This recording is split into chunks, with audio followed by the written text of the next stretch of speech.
पुरी नगरी में एक साधारण भक्त रहता था, माधवदास। उसका जीवन पहले सामान्य था, लेकिन पत्नी के देहांत के बाद उसकी दुनिया बदल गई। उसने सांसारिक मोह त्याग दिया और अपना हर क्षण प्रभु की भक्ति में लगाने लगा।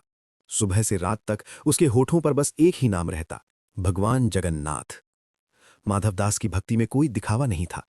वो मंदिर के बाहर बैठकर प्रभु का नाम जपता, आने वाले भक्तों की सेवा करता और जो भी थोड़ा बहुत मिलता उसी में संतुष्ट रहता। कहते हैं कि उसकी सच्ची भक्ति से प्रसन्न होकर कई बार स्वयं भगवान जगन्नाथ ने उसे स्वप्न और ध्यान में अपने दर्शन दिए थे। समय बीतता गया। एक दिन अचानक माधवदास गंभीर रूप से बीमार पड़ गया। उसका शरीर कमजोर हो गया, बुखार ने उसे जकड़ लिया। गांव के लोग उसकी सेवा करते, लेकिन उसकी हालत में ज्यादा सुधार नहीं हो रहा था। फिर भी माधवदास की जुबान से शिकायत का एक शब्द नहीं निकला। वो बस आंखें बंद करके प्रभु का नाम जपता रहता। उसी समय एक अजनबी सेवक रोज उसकी झोपड़ी में आने लगा। वो उसे दवा देता, पानी पिलाता, उसके माथे पर ठंडा कपड़ा रखता और रात दिन उसकी देखभाल करता। किसी को पता नहीं था कि वो कौन है, लेकिन उसके चेहरे पर अजीब सी दिव्य शांति थी।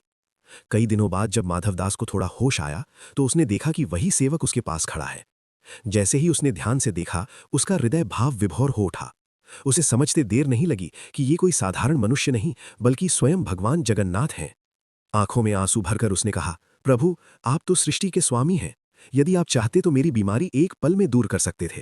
फिर आपने मेरी सेवा करने का कष्ट क्यों उठाया? प्रभु मुस्कुराए और प्रेम से बोले, माधवदास, ये बीमारी तुम्हारे पिछले कर्मों का फल थी। यदि तुम इसे इस जन्म में नहीं सहते तो तुम्हें अगले जन्म में फिर आना पड़ता। मैं चाहता हूं कि तुम्हारा ये जीवन ही अंतिम हो और तुम मेरे धाम में आ सको। फिर उन्होंने कहा, तुम्हारे कष्ट के अभी कुछ दिन और शेष थे, इसलिए मैंने वो शेष पीड़ा स्वयं अपने ऊपर ले ली।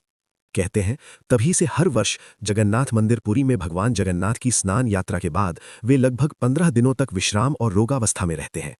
भक्त मानते हैं कि ये वही समय है जब प्रभु अपने प्रिय भक्त के शेष कष्ट को स्मरण करते हुए उसे अपने ऊपर धारण करते हैं। इस कथा से एक ही संदेश मिलता है, सच्ची भक्ति कभी व्यर्थ नहीं जाती।